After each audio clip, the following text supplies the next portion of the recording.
또 아름다운 서영교회 주일 예배 오신 여러분을 주님의 이름으로 사랑하고 축복합니다. 아멘. 네, 지난주 금요일에 우리 김영배 목사님이 읽는 찬송가 내가 매일 기쁘게 오늘 우리가 찬송 함께 불렀지만 이 찬송에 대한 그 설명을 보내주셨어요. 그러면서 서두에 하신 질문이 있습니다. 당신은 날마다 기뻐하고 살고 있는가? 저는 이 질문을 좀 바꾸어서 제 자신에게 다시 한번 해보았습니다. 나는 날마다 하나님을 기쁘게 해드리고 있는가? 하나님은 내가 어떻게 할 때 가장 기뻐하실까? 오늘처럼 이렇게 설교를 준비할 때 하나님은 기뻐하실까? 아니면 말씀을 연구할 때 기뻐하실까? 아니면 또 가족이나 이웃을 위해서 봉사를 해야 기뻐하실까? 물론 하나님은 다 기뻐하실 것입니다. 그런데 예수님께서 저에게 오목사야, 내가 너의 큰 믿음을 보니 기쁘구나 라고 말씀하신다면 저 역시도 기쁨을 넘어 너무 감격스러울 것 같습니다. 한편으로는 내가 어떤 사람인지 다 아시면서 그렇게 말씀하시니 부끄러워서 정말 이렇게 숨고 싶을 것입니다. 예수님은 우리 존재 자체만으로도 충분히 기뻐하시는 분이십니다. 그러나 예수님이 특별히 칭찬하시는 믿음의 사람들이 있습니다. 오늘 말씀을 통해서 살펴보겠습니다. 예수님은 갈릴리에서 그 산상수훈을 가르치시고 산에서 내려오셨어요. 제자들과 또 그 따르는 무리들 속에서 병자들을 고치시고 가버나움으로 이렇게 들어오셨습니다. 지난번 설교 때 제가 갈릴리는 좀 작고 이렇게 고지대에 있기 때문에 그 위치적으로 불편해서 좀 더 큰 지역인 가버나움 지역을 예수님께서 사역의 거점으로 삼으셨다고 이렇게 말씀드렸잖아요. 그래서 예수님이 이제 가버나움으로 딱 들어오시니까 마침 기다렸다는 듯이 가버나움에 살고 있던 이스라엘 장로 몇이 예수님을 찾아왔습니다. 그리고 특별히 청할 것이 있다고 말합니다. 그것이 뭐냐면 어느 백부장의 종이 병이 들었는데 병을 고치려고 여러 가지 할 수 있는 일들을 다 해보았지만 소용이 없었습니다. 그래서 예수님께서 그 병을 좀 고쳐주십사 얘기를 하는 것이죠. 2절을 제가 다시 한번 읽어보겠습니다. 어떤 백부장의 사랑하는 종이 병들어 죽게 되었더니 이 말씀을 읽고 약간 좀 이상하다는 부분이 없으신가요? 그 사랑하는에 해당하는 헬라어 원문을 직역을 하면 자신에게 소중한 또 귀중한 그런 뜻이랍니다. 그러니까 여기서 종, 그러니까 백부장의 그 종을 백부장은 소중하고 귀중하게 여기는 사람이라는 것이지요. 좀 자연스러워 보이지 않죠. 왜냐하면 당시에 그 로마의 간섭을 감안할 때 그 종은 주인의 그 재산이었습니다. 주인은 종을 매로 때려 죽여도 상관이 없었고요. 하물며 이렇게 병들어서 죽기 직전인 사람은 실제로 밖에 내다 버리고 쌀벌한 짓을 하기도 했습니다.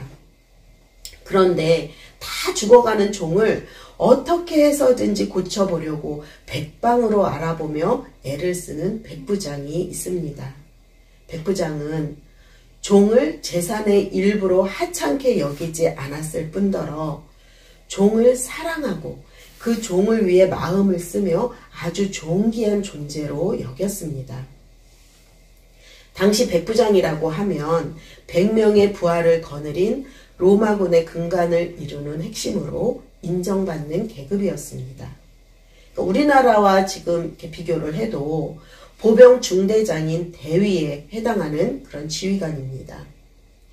신약 성경에 백부장에 대한 이야기가 여러 번 나오는데 예수님이 십자가에 달려 돌아가실 때 그 모든 일을 로마 총독의 명령하에 이루어졌습니다. 그때 십자가 곁에서 형 집행을 지휘하던 사람이 바로 백부장입니다. 또 바울이 예루살렘에서 그 복음을 전하다가 이스라엘 사람들에게 잡혀서 모진 매질을 당할 때 바울이 로마 시민인 것을 알게 되죠. 그래서 매질을 못하도록 막은 사람도 백부장이었습니다. 우리가 너무나 잘 알고 있는 사도행전 10장에 나오는 유명한 백부장 고넬료가 또 있습니다. 그는 로마 총독부의 그 호위를 맡고 그 모든 상황들을 감시하도록 가이사랴 지역으로 파견을 온 백부장이었습니다. 이렇게 로마 군대의 백부장은 상당히 지위가 있는 사람이었습니다. 장로들은 자신들이 잘 알고 이렇게 친근하게 지내고 있는 백부장이 있었는데 그에게 좀 이렇게 친절을 베풀고 싶었습니다. 그러나 자신들은 특별한 능력이 없으니까 서로 의논을 하다가 우리 예수님께 말씀을 드리자라고 결론을 내린 것이지요. 장로들이 이렇게 백부장을 도우려고 했던 것은 이유가 있습니다. 당시 정치적인 상황을 보면 로마 군대 지휘관과 장로들은 그 우호적인 관계라고 볼 수가 없습니다. 그런데 5절을 보니까 그가 우리 민족을 사랑하고 또한 우리를 위하여 회당을 지었나이다. 백부장이 자신의 종을 사랑으로 대하는 모습이나 가버나움에 있는 이스라엘 사람들을 위해서 회당을 지어준 것을 볼 때 백부장은 인색하거나 가난한 사람이 아닌 것 같습니다. 그는 다른 로마 군인들처럼 이스라엘 사람들을 착취하거나 포악을 행하지 않았습니다. 오히려 이스라엘 사람들이 회당을 짓도록 자기의 재산을 내어주고 여러모로 그 민족들을 돌보아 주었습니다. 장로들은 백부장은 로마 사람으로 상당한 지위가 있는 사람이었습니다. 그럼에도 불구하고 우리 민족을 사랑하고 우리를 위해서 회당을 지어주어서 고맙게 생각한다고 한 것입니다. 그러니까 자신들은 종의 병을 고쳐줄 그 특별한 능력이 없으니 예수님께 그의 종을 고쳐주십사 간절히 부탁을 하는 것입니다.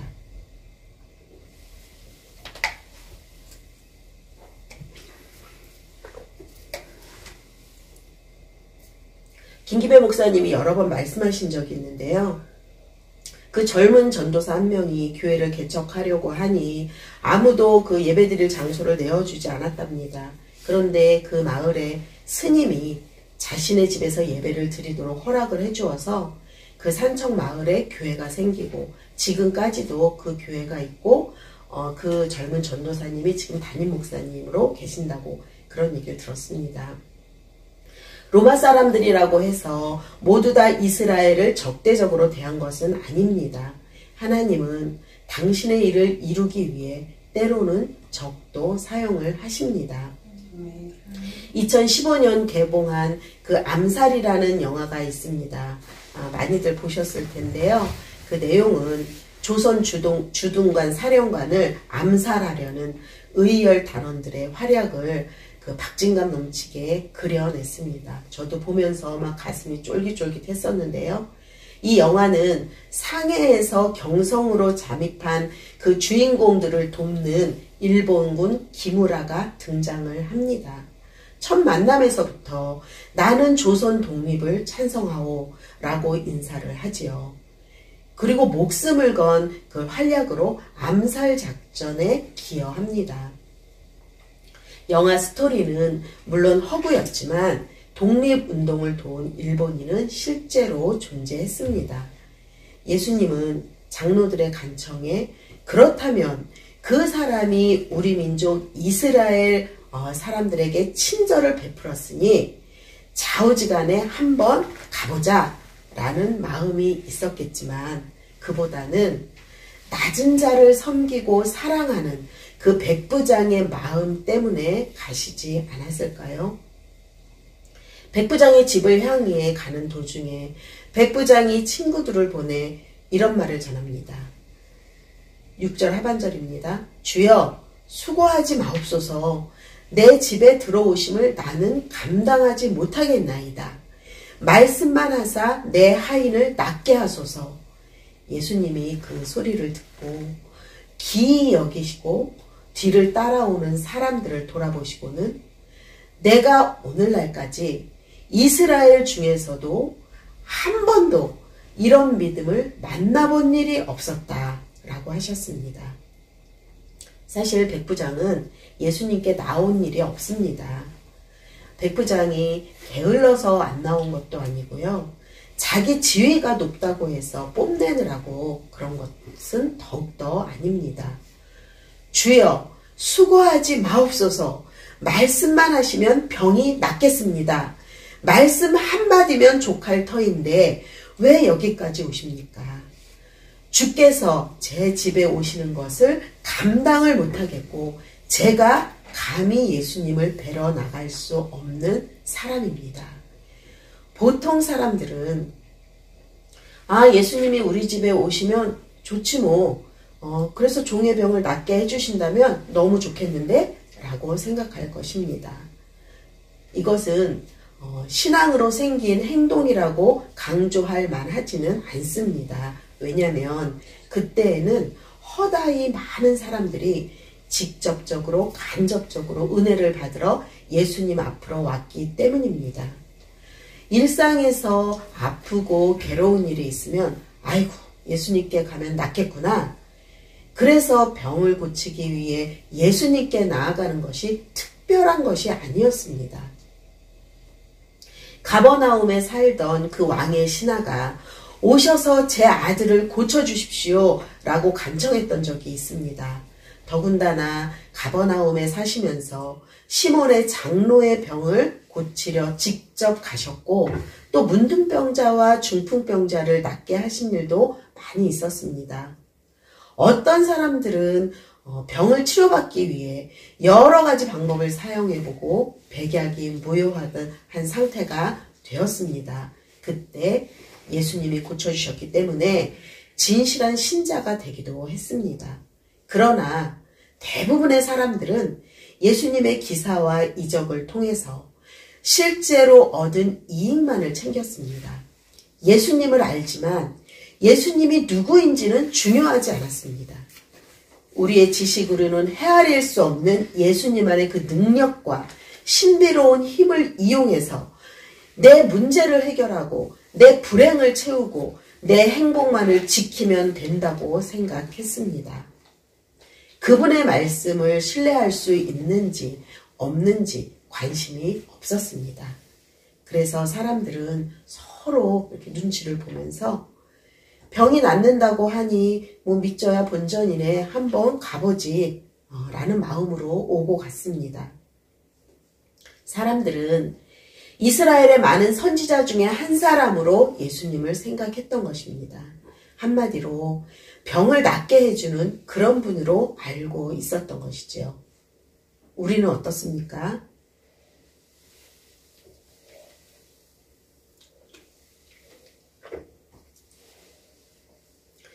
오늘 백부장의 모습처럼 사랑하는 사람이 불의의 사고를 당하거나 원치 않는 질병으로 힘들어할 때 하나님 앞에 나아올 것입니다. 또 자녀의 문제들, 직장의 문제, 또 내 인생의 날이 저물어 간다고 느낄 때, 빈들에 혼자 서 있는 것 같을 때, 그 영혼의 어두운 밤을 지나고 있을 때, 더 이상 방법이 없다고 생각될 때 예수님을 찾는 것은 분명합니다. 사람은 누구나 영혼의 어두운 밤을 지날 때가 있습니다. 제가 이렇게 집사님들을 만나서 이야기를 하다 보면요. 아무리 남편이 돈을 많이 벌어오고 자녀들이 잘 되고 그래서 저 집사님은 정말 아무 근심 걱정 없겠다. 너무너무 평안하게 살고 계신다. 라고 생각을 하지만 또 이렇게 속을 터놓고 얘기하다 보면 아픔은 한 가지씩은 다 가지고 있습니다. 여러분은 예수님을 문제 해결자로 또는 병을 고쳐주는 자로 생각하고 있지는 않은지요. 당장 오늘 기도하고 원하는 대로 바로 응답이 되지 않으면 막 화를 내고 내가 이럴 줄 알았어. 기도해도 소용이 없다니까. 하나님은 내 기도를 들으시지 않아 라면서 자신의 문제에 도움을 줄 수 있는 곳을 찾아 눈을 여기저기 돌립니다. 그러면 그럴수록 우리의 목마른 영혼은 점점 더 추해지고 점점 더 병들어 가게 됩니다. 예수님 당시에 많은 사람들이 예수님을 알고 쫓아다녔습니다. 어떤 사람들은 정치적 메시아로 알고 정치적 왕국을 건설해 줄 것을 기대했습니다. 또 어떤 사람들은 예수님의 그 점잖으심과 인기를 이용해서 자기 편을 만들려고 했습니다. 그러면 자기들이 힘이 생길 것 같다고 생각을 했기 때문이지요. 우리는 거룩으로 옷을 입고 겸손으로 포장을 해서 고상하게 설득력 있게 이야기를 한다고 해도 우리 역시 다르지 않습니다. 형식만 다를 뿐 결국은 예수님이 우리의 요구를 들어주셔야 한다고 강요하는 것과 같습니다.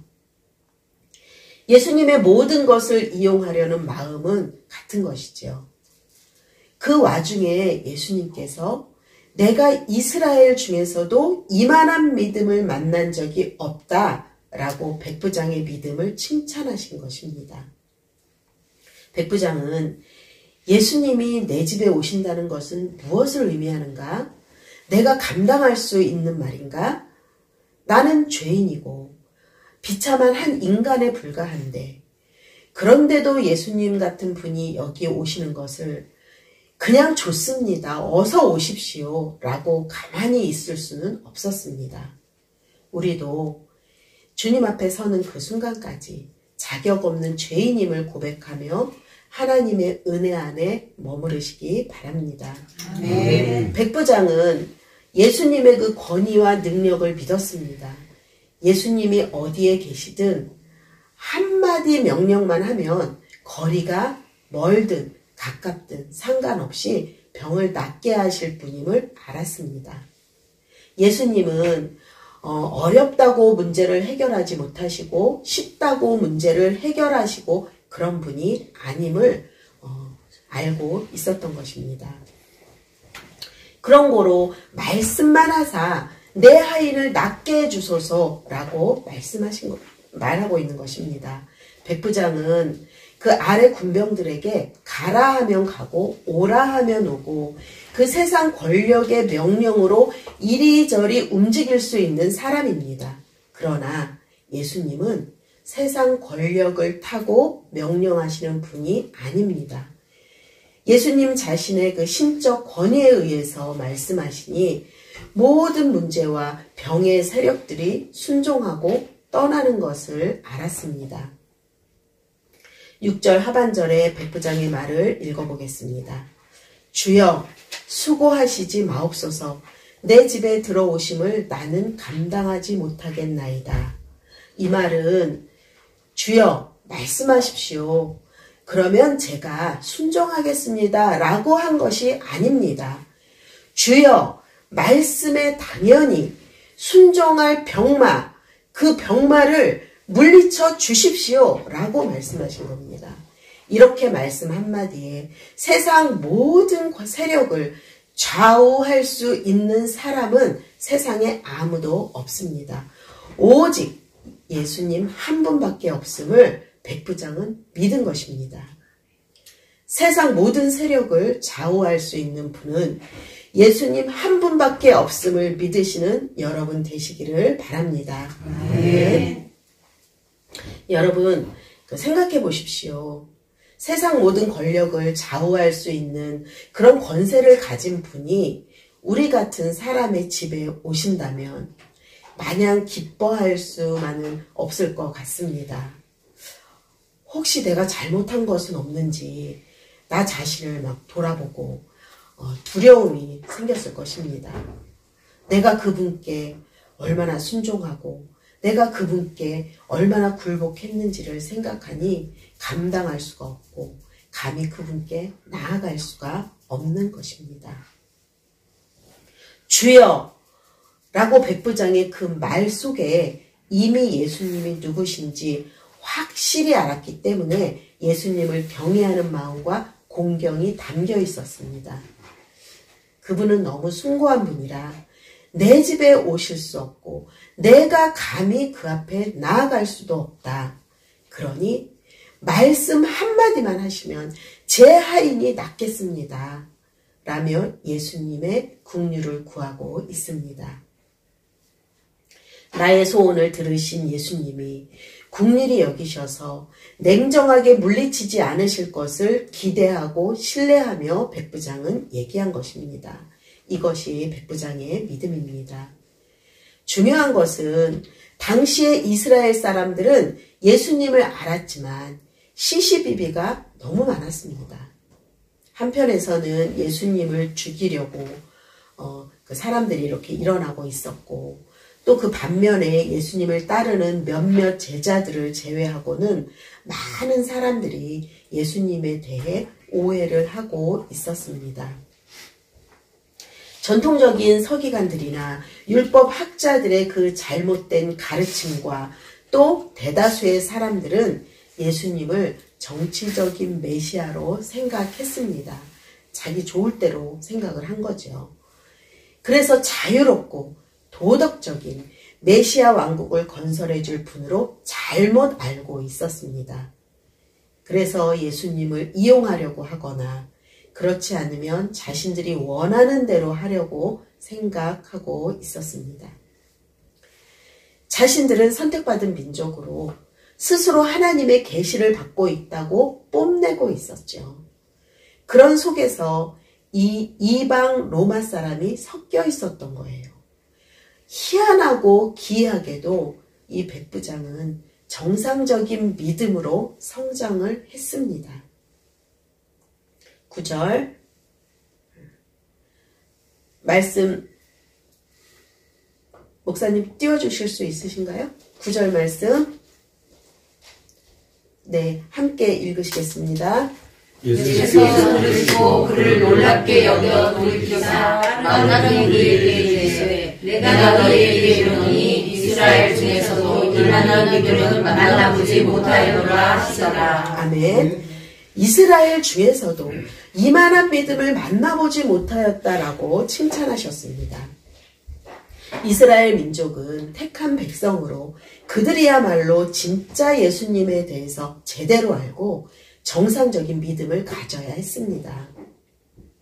우리가 그 성악을 하는 그 부모님이 있으면 그 자녀들은 당연히 노래를 잘할 것이라고 이렇게 기대하는 것처럼 이스라엘 중에서도 라는 말 속에는 이스라엘과 이방인에 대한 그 기대 수준이 다르다는 것은 당연하다는 것입니다. 이스라엘 백성들은 이방인들을 어떻게 취급했습니까? 개나 또는 지옥불에 쓰일 땔감 정도로밖에 생각하지 않았습니다. 하나님을 믿는 일에 있어서는 자신들을 따라올 자가 없다라고 생각을 했던 것이죠. 그러나 백부장의 강력한 그 믿음의 고백을 이스라엘 중에서도 찾아볼 수 없는 것이었습니다. 예수님께서 또 한 번 이방인의 그 믿음을 칭찬한 적이 있습니다. 마태복음 15장 27절에서 28절인데요. 제가 읽어보겠습니다. 예수가 이르되 주여 올소이다마는 개들도 제 주인의 상에서 떨어지는 부스러기를 먹나이다 하니 이에 예수께서 대답하여 이르시되 여자여 내 믿음이 크도다. 내 소원대로 되리라 하시니 그때부터 그의 딸이 나으니라. 예수께서 두로와 시돈 지역에 가셨을 때 가나안 이 이방 여인 하나가 자신의 딸이 흉악한 귀신에 들렸다고 소리쳤습니다. 예수님은 이 여인에게 냉정한 말씀을 하십니다. 나는 이스라엘 집에 잃어버린 양 외에는 다른 데로 보내심을 받지 아니하였노라. 또 자녀의 떡을 취하여 개들에게 던짐이 마땅치 아니하니라. 이 여인은 자신을 개로 취급하는 것에 개의치 않고 주여 올소이다마는 개들도 제 주인의 상에서 떨어지는 부스러기를 먹나이다 라고 고백합니다. 그때 예수님께서 여자여 내 믿음이 크도다 내 소원대로 되리라 라고 칭찬하셨습니다. 이 여인은 그 부스러기 조각이라도 예수님의 은혜만 있으면 딸이 고침받을 수 있다는 믿음이 있었습니다. 부스러기든 뭐든 간에 예수님만 있으면 모든 것이 해결된다는 것이죠. 어찌 보면 이 가나안 여인을 개라고 표현한 것은 경멸의 의미가 있습니다. 이 여인은 냉정한 예수님의 말씀에도 그 부스러기 은혜를 겸손하게 구했습니다. 우리는 누군가에게 이렇게 섭섭한 마음이 들 때 자존심이 상한다고 생각할 수도 있습니다. 이런 섭섭함, 자존심이 상하는 마음, 이런 장애물들로 인해서 예수님께 나아가지 못할 때가 있습니다. 중요한 것은 우리가 인생의 문제를 예수님 앞에 가지고 나올 때 처음에는 욕심으로 나왔든지 그릇된 생각을 가지고 나왔든지 일단 예수님 앞에 나와야 합니다. 그리고 그 나왔던 자리에서 자신을 돌아보고 믿음의 대처를 해야 합니다. 믿음의 대처를 한다는 것은 자신은 아무것도 할 수 없는 죄인임을 고백하는 것입니다. 그리고 예수님이 누구인지를 바로 알고 인정해야 합니다. 사랑하는 여러분, 예수님 앞에 나아가지 못하게 하는 장애물은 무엇인가요?